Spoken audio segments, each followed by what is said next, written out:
السلام علیکم جی. زه یم ډاکټر مهران، یو میډیکل سپیشلیست ډاکټر یم.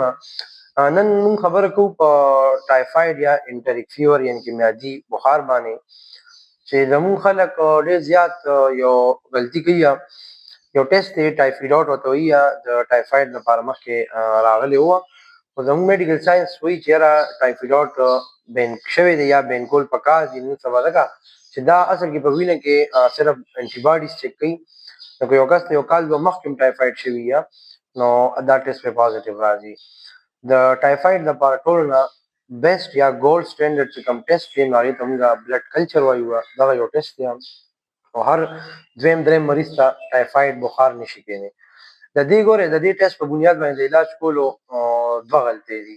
ټوله لومړنۍ غلطي خو دا ده بلکې دا یو نقصان دی چې ټایفایډ ټیسټ یو کس وکړي او علاج شروع کړي نو هغه چې کوم دی غیر ضروري انټي بایوټکس خپل ځان مخامخ کړي، نو د پیسو خرچ هم د دوایانو ساید افیکټ هم په راتلونکي وخت کې د دغې دوایانو نه ريزسټنس جوړېدل او بیا داسې جراثیم چې کم ته مونږ ريزسټنټ انټریک فیور وایو ایکس ډي آر انټریک فیور، بیا دا انفیکشن وشي نو دې باندې بیا یو انټي بایوټک هم کار نه کوي.